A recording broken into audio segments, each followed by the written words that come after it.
Hello everyone, this is the fourth lecture on sets और इस lecture में हम डिस्कस करेंगे सेट्स पे बेस्ड कुछ प्रॉब्लम्स।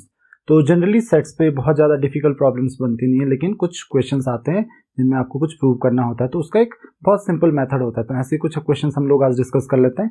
तो the first question is let A B and C be the sets such that A union B is equal to A union C and A intersection B is equal to A intersection C show that B equal to C. तो आपको given क्या है कि ए union B और ए union सी दोनों equal हैं और ए intersection B और ए इंटरसेक्शन सी दोनों इक्वल हैं। तो आपको प्रूव करना है कि बी और सी भी इक्वल होंगे।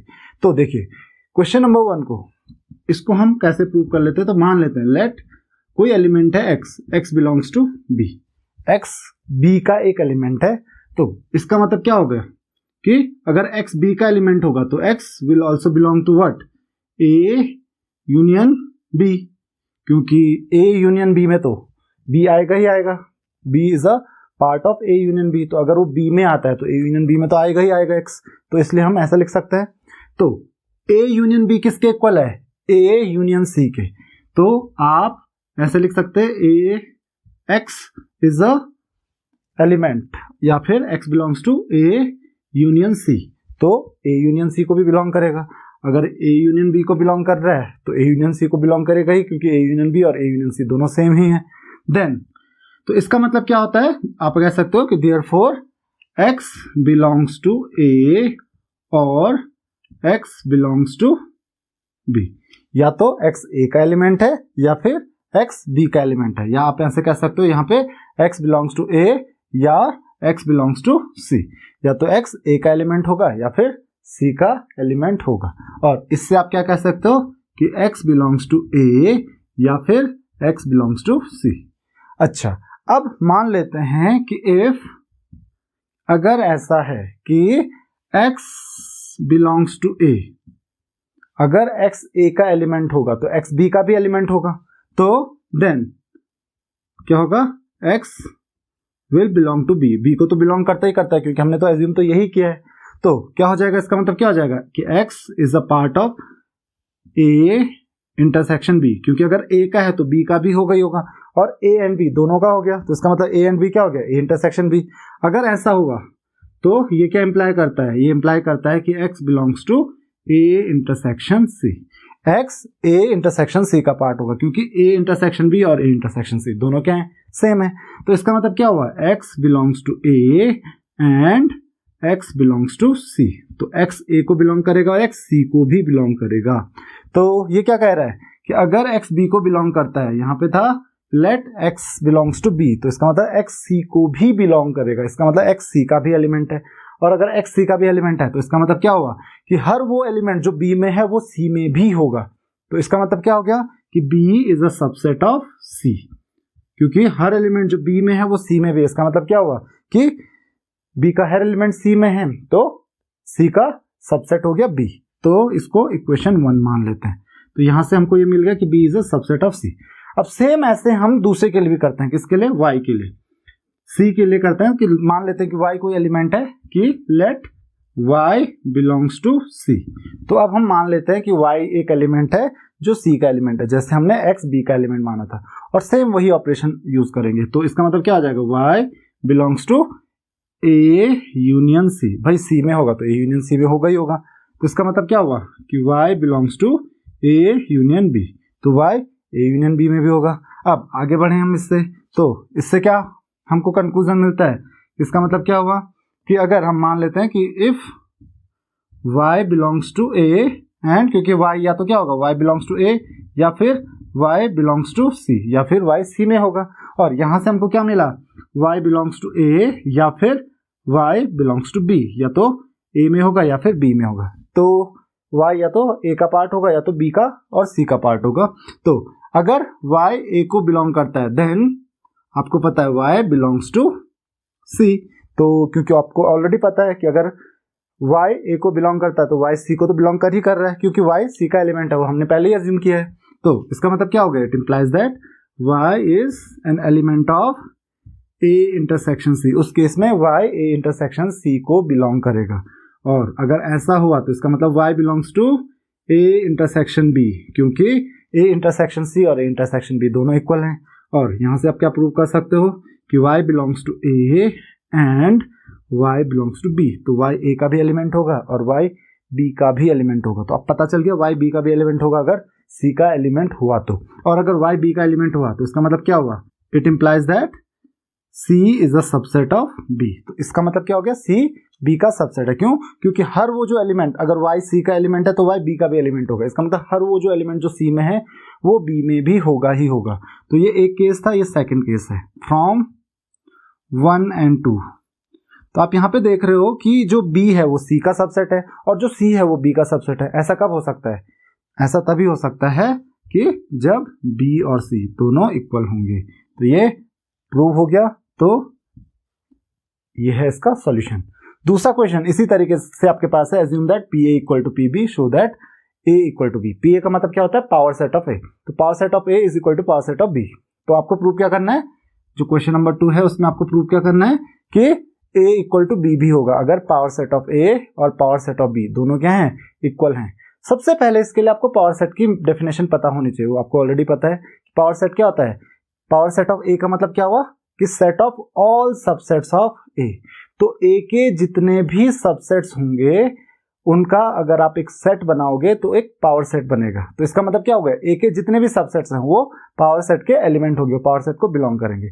तो a अपना खुद का सबसेट होगा। तो इसका मतलब क्या हुआ कि a belongs to power set of a। क्यों? क्योंकि a क्या है, अपना खुद का सबसेट है। और पावर सेट में कौन से एलिमेंट आते हैं? पावर सेट में जो एलिमेंट होते हैं वो क्या होते हैं, किसी भी सेट के सबसेट्स। तो ये जो सबसेट होगा पावर सेट के लिए क्या हो जाएगा, एक एलिमेंट हो जाएगा।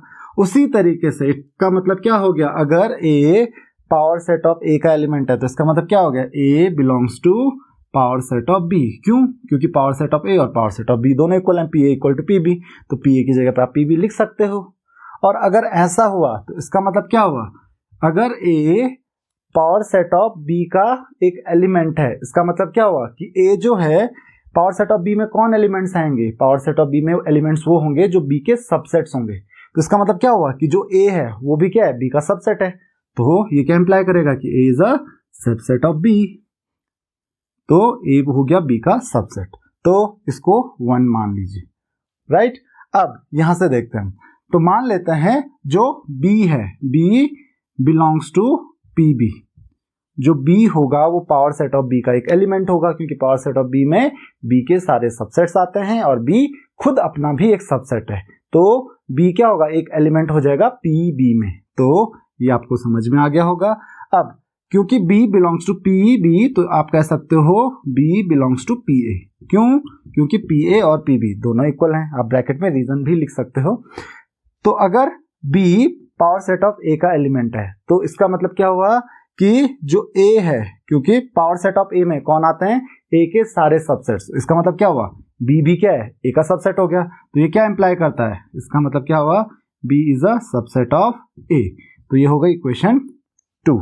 तो ये आपकी स्टेटमेंट 1 और स्टेटमेंट 2 दोनों क्या कर रहे हैं, a कह रहा है कि a b का सबसेट है और ये कह रहा है b a का सबसेट है। और अभी हमने डिस्कस किया ही था कि अगर a b का सबसेट है और b a का सबसेट है तो एक ही कंडीशन में हो सकता है जब a और b दोनों क्या हैं, इक्वल होंगे। तो ये कहां से आया हमारे पास, from 1 and 2। So this is the solution of this question. तो काफी इजी क्वेश्चन है ये आपके पास। नेक्स्ट क्वेश्चन कहता है, show that for any two sets a and b a is equal to a intersection b union a minus b। तो यहाँ पे इस तरीके के क्वेश्चन में आपको कुछ फॉर्मूले जो ध्यान में रखने हैं। तो एक आता है हमारे पास डिस्ट्रीब्यूटिव लॉ। डिस्ट्रीब्यूटिव लॉ का आपको फॉर्मूला ध्यान में रखना है, वो होता है a union b intersection c is equal to, आप लिख सकते हो a यूनियन b, पहले b के साथ यूनियन और बीच में इंटरसेक्शन आएगा, इंटरसेक्शन a यूनियन c। तो ये फॉर्मूला पहला। और दूसरा फॉर्मूला कहता है कि a intersection b union c। तो इस समय इंटरसेक्शन बाहर आ गया, यूनियन अंदर चला गया। तो क्या होगा, a का इंटरसेक्शन पहले b के साथ, और तो a इंटरसेक्शन b और फिर बीच में क्या है, यूनियन है, तो यूनियन a इंटरसेक्शन c। तो इसको हम कहते हैं डिस्ट्रीब्यूटिव प्रॉपर्टी। तो ये जनरली डिस्ट्रीब्यूटिव प्रॉपर्टी शो करते हैं सेट्स। तो ये आपको तो एक फॉर्मूला याद रखना है। एक और फॉर्मूला है जो आपको ध्यान में रखना है, और वो ये है कि a minus b is equal to A intersection B complement. तो आपको ये दो फॉर्मूले याद रखने हैं, एक तो ये डिस्ट्रीब्यूटिव लॉ और एक सब्ट्रैक्शन का। तो जब भी आपके पास सब्ट्रैक्शन का कोई फॉर्मूला आता है, A माइनस बी का कोई भी फॉर्मूला आता है, तो ये फॉर्मूला आपको ध्यान में रहना चाहिए कि A माइनस बी को आप A इंटरसेक्शन B कॉम्प्लीमेंट भी लिख सकते हो। तो आप चाहो तो देख सकते हो, आप सेट्स बना के देख सकते हो कि हमारे पास अगर दो सेट्स हैं A और B, तो ये A हो गया और ये B हो गया। A माइनस बी वाला पार्ट कौन सा है? A में B को छोड़ के पूरा का पूरा पार्ट, राइट। और A intersection B complement, A और B कॉम्प्लीमेंट में कॉमन, तो B कॉम्प्लीमेंट क्या हो जाएगा? इस सर्कल को छोड़ के बाकी सब कुछ। तो बाकी सब कुछ में और इसमें A में कॉमन क्या है? यही वाला पार्ट आ रहा है, that is A minus B. तो बस आपको यही चीज ध्यान में रखनी है, ये दो फॉर्मूले। तो आपके पास पहला क्वेश्चन क्या है? क्वेश्चन नंबर 3 देखिए, हमारे पास क्या दिया हुआ है कि आपको प्रूव करना है कि A equal to A intersection B union A minus B. तो हम क्या कर सकते हैं, इसमें RHS ले सकते हैं, क्योंकि RHS बड़ी है तो उसको सॉल्व करके A लेके आना है हमको। तो क्या दिया हुआ है? A intersection B union A minus B. तो ये इक्वल टू क्या हो जाएगा? ये इक्वल टू आप लिख सकते हो, मैं यहाँ पे लिख रहा हूं क्योंकि देखो A intersection B union A minus B, तो A माइनस बी को हम क्या लिख सकते हैं? A intersection B complement. तो ये क्या हो जाएगा? A intersection B union A intersection B का कॉम्प्लीमेंट।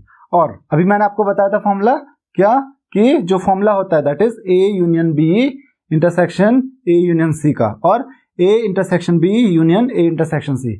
तो A intersection B union A intersection C, B complement को आप C मान लीजिए, तो ये फॉर्मूला क्या बन जाएगा? That is A intersection B union C। C की जगह पे क्या है यहाँ पे? B कॉम्प्लीमेंट, तो हम B कॉम्प्लीमेंट पुट कर देते हैं। तो A intersection B union B complement. और अब आपको फॉर्मूला पता है कि B हो गया इतना, और B कॉम्प्लीमेंट B को छोड़ के सब कुछ, तो दोनों का यूनियन क्या होता है? A यूनियन A कॉम्प्लीमेंट क्या होता है? Universal set. B union B complement क्या होता है? Universal set. किसी भी सेट का अपने कॉम्प्लीमेंट के साथ यूनियन क्या होगा? Universal set. तो ये क्या हो जाएगा? A intersection universal set. तो ये तो हम पहले ही फॉर्मूला पढ़ चुके हैं। और उसी के साथ किसी भी सेट का इंटरसेक्शन यूनिवर्सल सेट के साथ वो क्या होता है? वो सेट खुद। तो आपको मिल गया यहाँ से A। तो ये हो गया प्रूव इजीली। उसी तरीके से क्वेश्चन नंबर 4 आपके पास आता है। तो क्वेश्चन नंबर 4 भी शायद इन दो फॉर्मूले से, क्योंकि यहाँ पे भी माइनस है, तो ये दो फॉर्मूले हेल्प कर सकते हैं आपकी। तो यहाँ पे आप LHS को सॉल्व कर लेते हैं, क्योंकि LHS क्या लग रहा है यहाँ पे? LHS बड़ा है, RHS छोटा है। तो यहाँ पे हम लिख सकते हैं A union B minus A, so that is equal to क्या लिखेंगे? A union B intersection A complement. वही वाला formula A minus B equal to A intersection B complement. तो B minus A equal to क्या हो जाएगा? B intersection A complement. तो ये फॉर्मूला हमने यहाँ पे यूज किया। अब अगेन हम फॉर्मूला यूज कर सकते हैं वही A यूनियन, ये जो फॉर्मूला था A union B intersection C। तो क्या हो जाएगा? A union B intersection A union C। C क्या है यहाँ पे? A कॉम्प्लीमेंट है। Again that is equal to A union B intersection A union A का कॉम्प्लीमेंट, वही जो B यूनियन B का कॉम्प्लीमेंट होता है, दैट इज यूनिवर्सल सेट। तो क्या हो जाएगा? Universal set. और अभी मैंने आपको बताया कि किसी भी सेट का यूनिवर्सल सेट के साथ कॉम्प्लीमेंट, तो ये एक सेट मान लेते हैं हम A यूनियन B को, क्या होता है? वो ये सेट खुद। तो वो सेट खुद क्या है? A union B। तो that is equal to A union B। तो दोनों क्वेश्चंस काफी सिमिलर हैं एक दूसरे से। तो इस तरीके से आप इन क्वेश्चंस को सॉल्व कर सकते हो। आपको ये डिस्ट्रीब्यूटिव लॉ ध्यान में रखना है और ये डिफरेंस का फॉर्मूला ध्यान में रखना है, और आप इजीली इन दो क्वेश्चंस को सॉल्व कर सकते हो। नेक्स्ट क्वेश्चन आपके पास है, show that A union B equal to A union C need not imply that B equal to C। ये कहना चाह रहा है कि अगर A union B equal to A union C है, तो इसका मतलब ये नहीं है कि B इक्वल टू C होगा ही होगा। हो भी सकता है और नहीं भी हो सकता है। तो हमको ये प्रूव करना है कि अगर A यूनियन B और A यूनियन C इक्वल हैं, तो इसका मतलब ये नहीं है कि B इक्वल टू C हो जाएगा।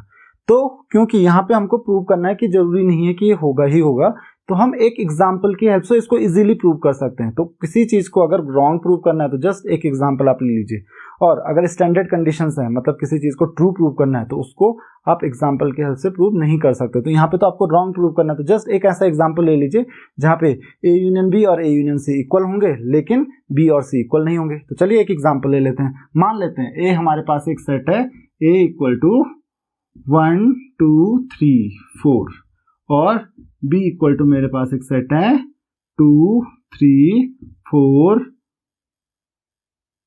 5 और C इक्वल टू मेरे पास एक सेट है 4 5।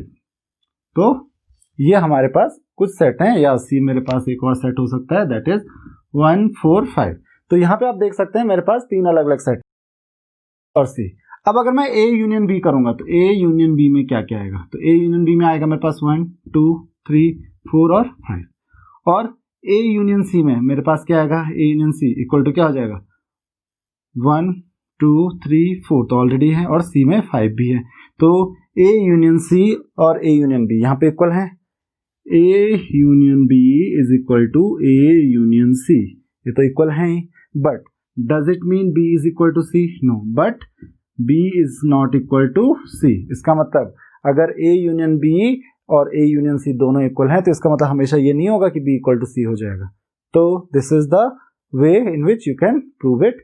The next is same, show that A intersection B equal to A intersection C need not imply that B equal to C। मतलब ये भी वही कहना चाह रहा है कि अगर A इंटरसेक्शन B और A इंटरसेक्शन C दोनों ही इक्वल हैं तो इसका मतलब ये नहीं है कि कौन B और C दोनों इक्वल हो जाएंगे। तो यहाँ पे भी हमको उसको इसी तरीके से सॉल्व करना है। तो क्वेश्चन नंबर 6 को कैसे करेंगे हम?